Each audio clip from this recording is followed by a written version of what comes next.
That's the standard thing that we try to remember to do. Robert, would you like a glass? We'll have a glass. No, Susan. I always pack my water. Good for you. I packed mine and locked it in the car. So. Yes, I drove a block over. We have to go somewhere else after. Okay. Oh, I'm not reading the messages there. Oh, they're pre-me. Okay.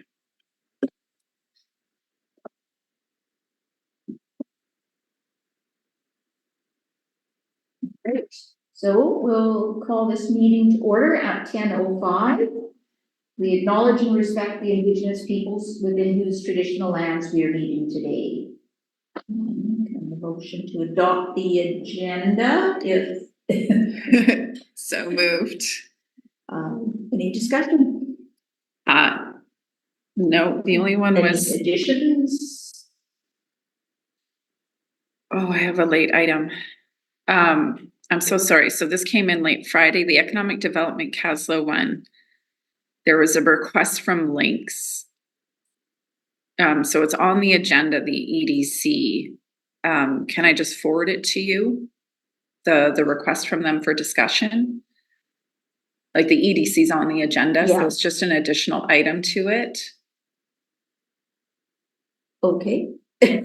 It went through the EDC originally, but because we didn't meet, it wasn't tracked. Okay. And that's where she sent it to me saying, I haven't heard on this. And I said, Okay. oh, I'm so Well, sorry, we that didn't partially meet. that's because I'm the chair and, right, and if I wasn't informed, I wouldn't know to even try to organize a meeting, but anyhow,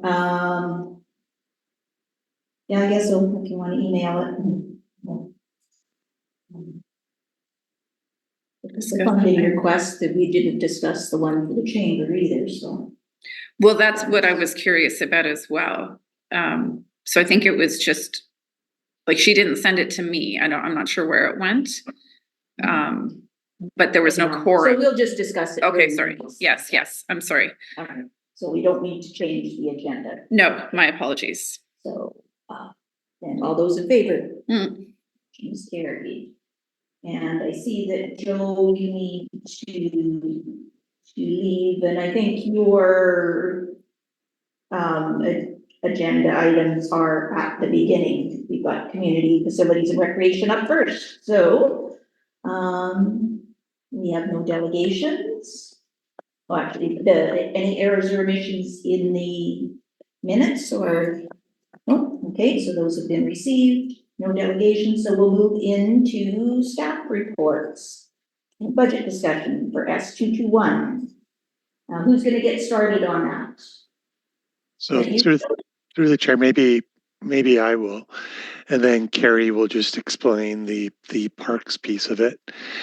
So in the budget sheets that we sent that are part of the agenda, in the notes for the grants, Director Watson, it tells you what the calculation beside each of those grant items was, the average.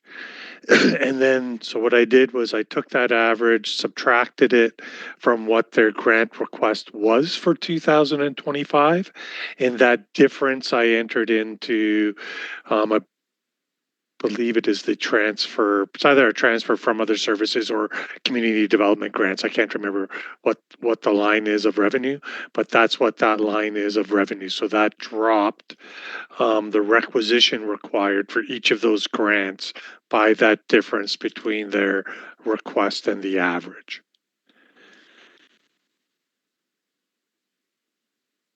Okay, sorry, I'm just catching up to the budget.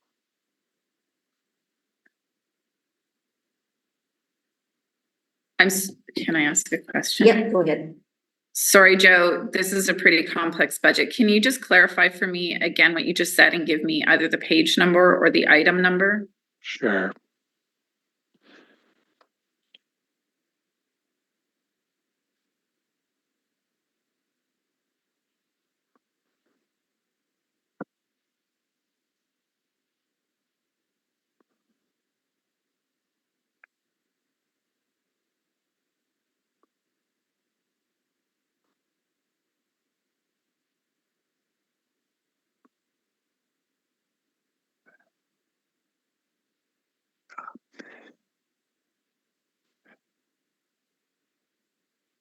Or even Sorry, what just flipping between screens. Okay. Is it the community So- work plan one or the budget itself that you're referring to? So through the chair, so in the agenda package, there is the budgets for S221. The very first page of that budget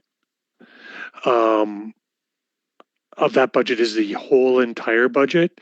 And you'll notice on line 45500, and I believe that's page 9 of the agenda, if the page numbering is page 9 of the agenda. And line 45500, transfer from other service. Director Watson, it says there Area D Community Development Grant. I in the see note. that.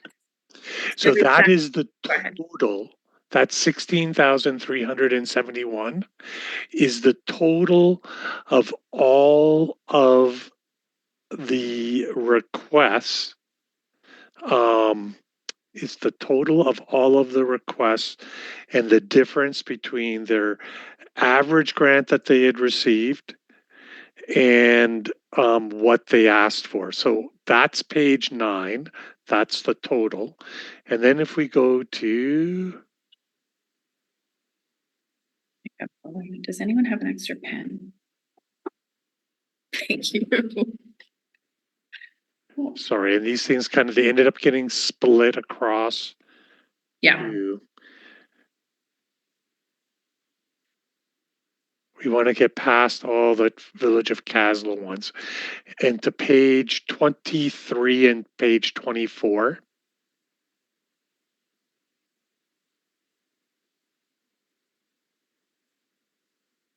And just let me know when you're there. So essentially you're starting with like the curling rink arena is all as usual, no grants, just That's right. That's just all requisition. So the first one's Argenta Community Hall and Correct. the 2024, the 2025 is set at the average amount and the difference to the request is what goes through grants. Is that what you're indicating? Yeah. So, so when you look at Argenta there, you will see that in the line 57010 grants, what they requested was 9,515. That's what they requested. If you look above the line 45500, that 2,038, that is the amount that would be funded by community development. Those notes are on page 2024. Okay, so I see can I? Yeah, go ahead. My apologies.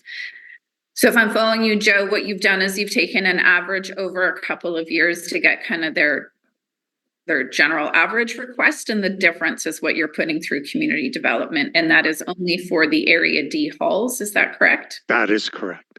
Okay. So for this one, we're putting 2,000 into grants and then the 7,000 into taxation. Correct. Okay. And then it goes like that for each of the ones going down. And so I'm going to go to the next one just because I have to note these, Mayor Hewitt. Is that okay that I'm speaking to clarify? Yeah. I just need to track what I'm actually doing a grant for. So for Lardo Valley Community Club, it's 5,600. Correct.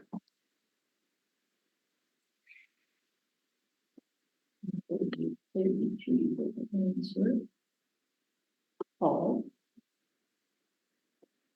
You guys don't mind that I'm supplementing our taxation with grants? Well, that's fine. Some of them are increasing what their asks are over the prior year. And you don't see the detail as to what they're wanting the extra funds for. We did in the grant applications. Correct. Yeah. Yeah, and in this case of Lardo, they've been up and around 40 for a bit. So what brought it down was some of the previous years going back. But for the last couple years, they've been right around that amount. 38, 33. Ainsworth, yes. And Watson's Landing, 4,900.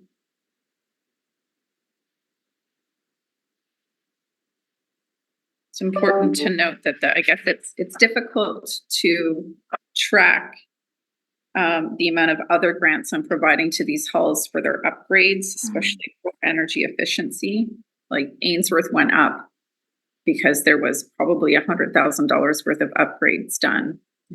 And so they're reflecting that. Same with Lardo Valley Community Club. Their well has fallen apart, not fallen apart, but there's quite a bit of grants going to these organizations to deal with those halls. So Johnson's Landing, that one's significant.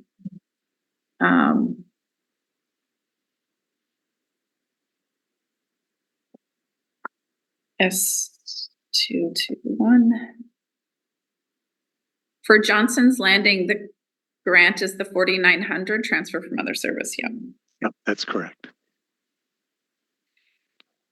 JLCA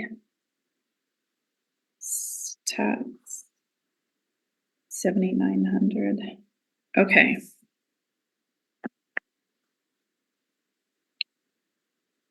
I just want to make sure I've got them all. So Argenta, LVCC, Ainsworth, and JLCA, and then the next granting part of this is the community works. I believe I do have community works going in. The note, 100,000.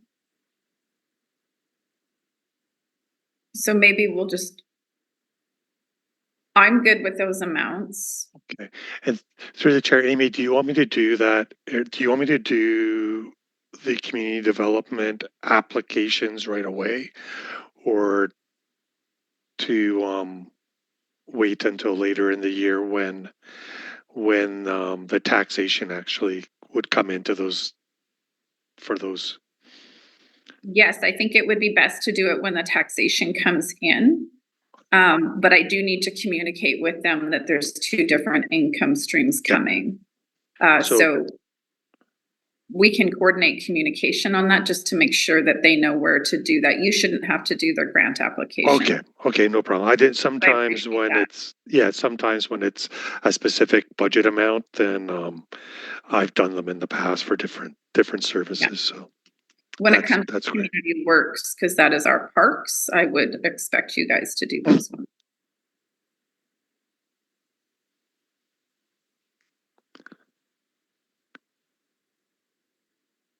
So perhaps I'll move a motion just to approve the the community development grants for S221 at the total you've indicated here.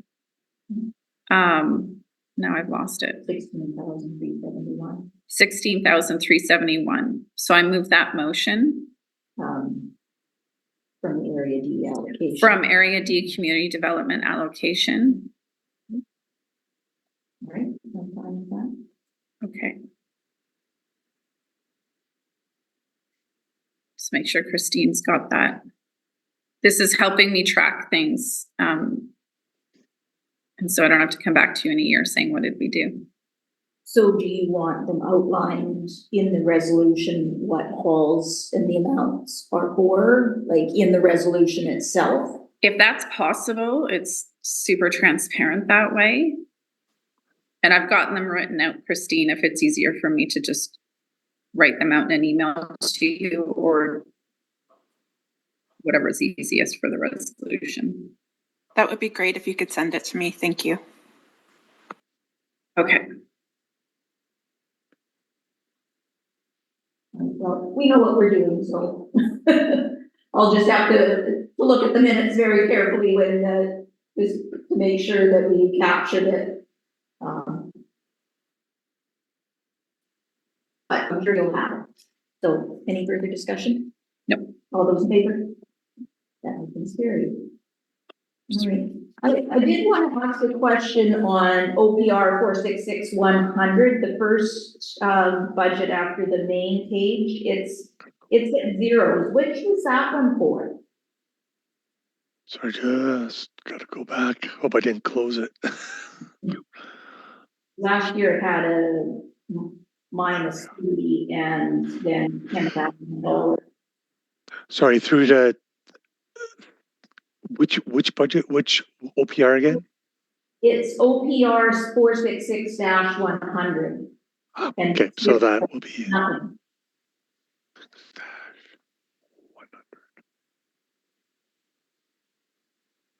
oh, so that is just that one is just a miscode. Like that's just where that is this year is different than where it was last year. So just 1 second.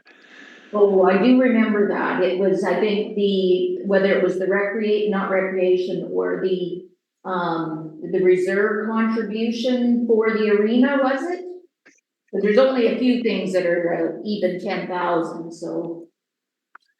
Yeah, so through the chair, it's actually I think it's when you look at OPR 466 dash so I've got to find the one that I think it's doesn't have the budget in it. grants.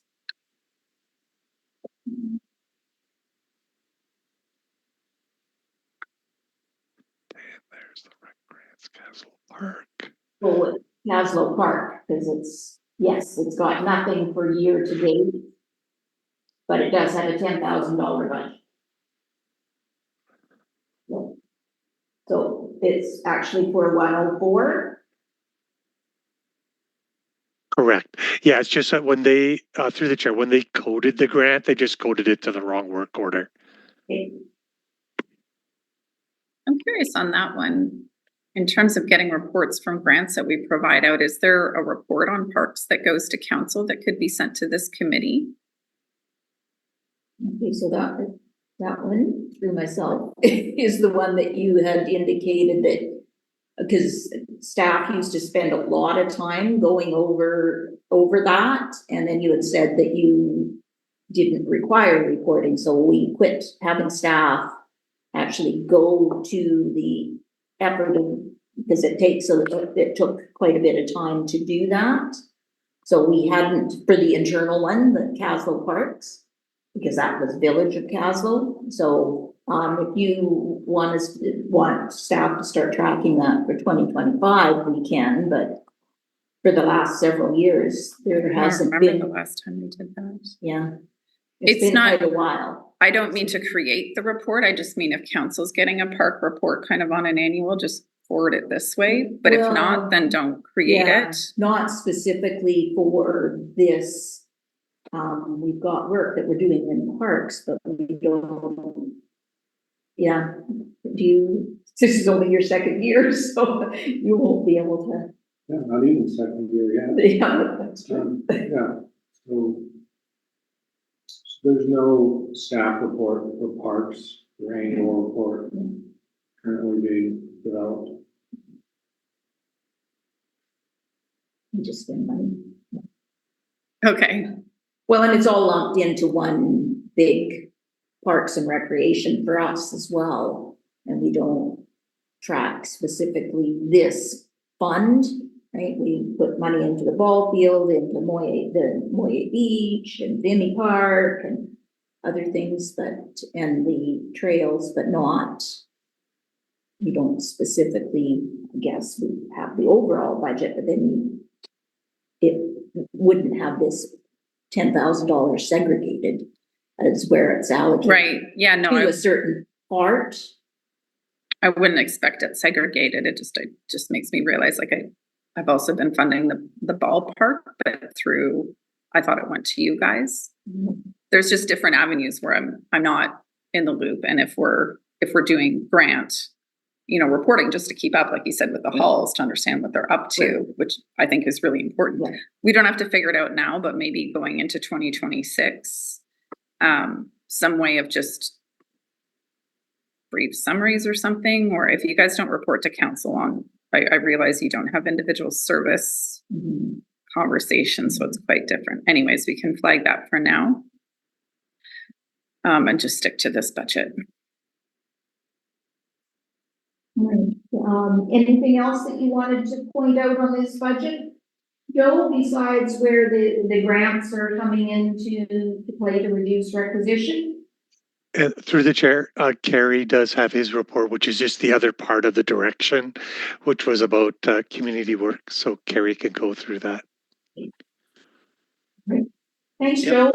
You're Yeah, welcome. through the chair. Be on my community works grants now. Okay, Yeah, but So on you're- the community development, no, that's good. and those budgets, the rest of it's fine. No questions on the overall budget requests that's going to requisition. Could be. This is the first time I'm looking at it, so. Oh, we have to take a minute and do that rather than. No, that's okay. I'd Well, like Joe, to, well, Joe was still here because he has to leave at 11:15, was it? Yeah, I'm okay. I'm okay still. no, I think I need to understand where the community works is going. Because I have 100,000 I've committed.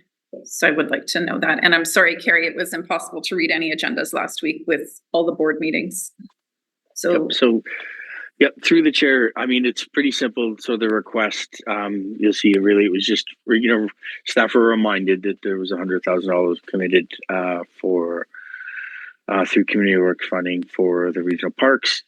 So I was asked just to break down what funds could be used for the community work funding grants in this year's budget, because if you remember, we actually had $21,000 in there, and then we said that was a bit of a mistake or an oversight.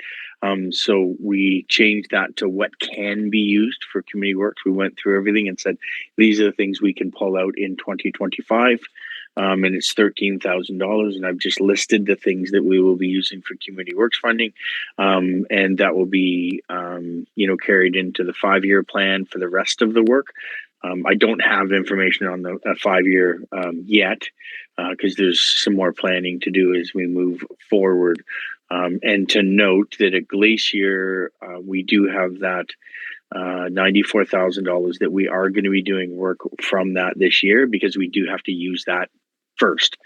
Not first, but we do have to use that. We have a time frame on that, limitation time frame. So Just give the grant name, Carrie. Just sorry, the Growing community funds. Growing community funds. Yeah, there's so many of those in my head right now. Yeah, growing community funds that were provided specifically to Glacier Park. So we are using some of the funds in there for the washroom replacements and things like that. So these are the things that we're asked to break out. So we've done that and just put a simple little table there together for what they are.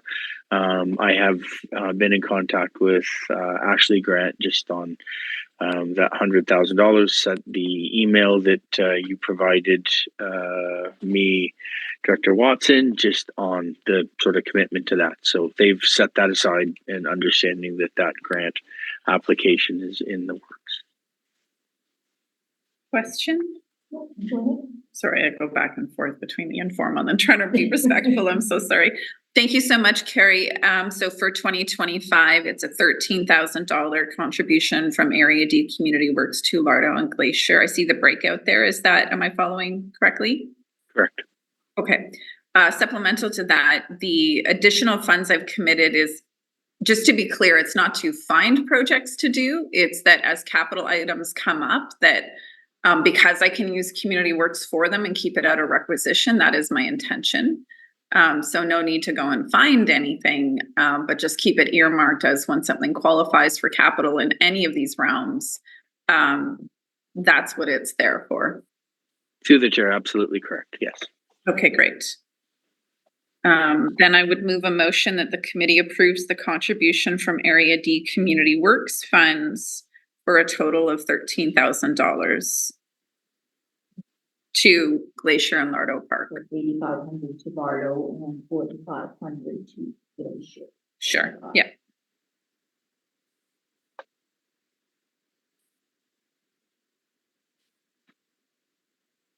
Do you second it? I'll second that. Discussion. Uh, All those in favor? Scary.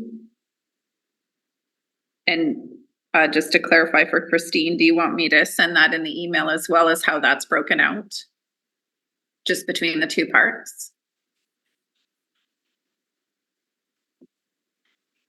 The screen may have frozen. I didn't see you.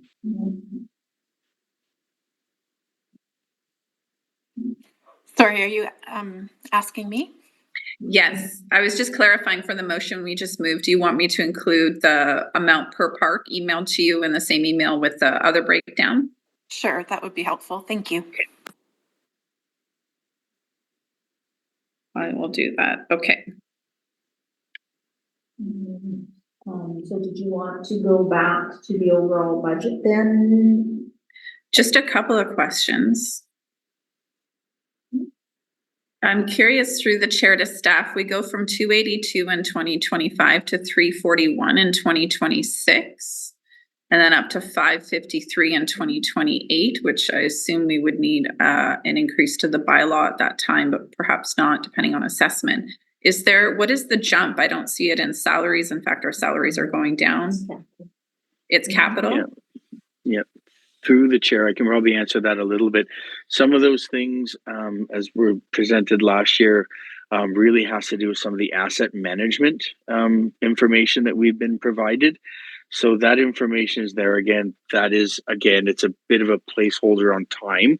It is a bit of time away, but that is when some of those, end of life, assets that we have in there start to come from that asset management work that was done.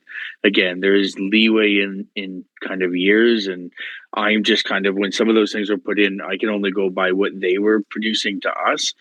I mean, sometimes things may last a little longer, or we may not necessarily need to do them right away, but that is kind of the jump in there as a placeholder, that some of those issues that are coming up with asset management. Supplemental. Yeah, go ahead. So will we see those asset management plans so we understand where they're focused well in advance of 2026 budget? Yeah, through the chair, absolutely. I'm pretty sure that we provided all of the asset management that has been done. That was done by Ross IAM, and all that information was provided in the past. But certainly, we can work on having some of those things provided.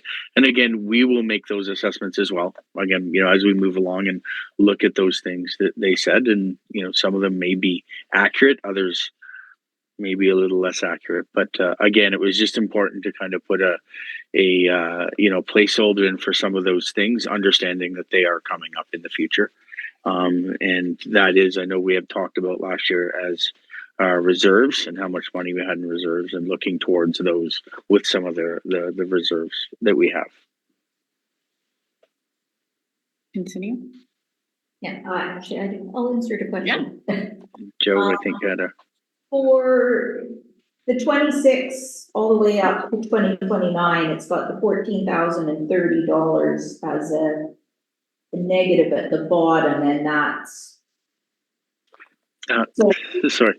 Yeah. It looks like it's the 43020 line item. Yeah, through the chair. Thank you. That's actually, for whatever reason, Joe and I were discussing this on Friday. Actually, was that in the balanced budget, actually in Aggresso, it actually shows that as being balanced for some reason when this is printed out. We don't know why, but that is off balance by that 1,400. That's actually equivalent to if you look up onto line 43020, the grants. You see in 2020 that equals that number 14,030, and for some reason, even though we have zeros there, that seemed to have carried it over into the bottom. That's just a printout error, but in the actual Aggresso, it's balanced to zero. Well, so is the 14 supposed to be up above? Because that's a negative number, so we're spending more than we've got in revenue. So it's not on the income side unless there's supposed to be income all the way up on each line across. So through the chair, maybe Joe can explain it. If we could just look at those as being zeros all across, it's a printing error. That actually should say zero all the way across. That negative 14,030. For whatever reason, in this printout, it came there, but in all other, like when you have it in the actual budget, it balances to zero. So we couldn't really figure out why that has a negative. It doesn't really affect anything above. All the other numbers are correct. That's just a print error in the total service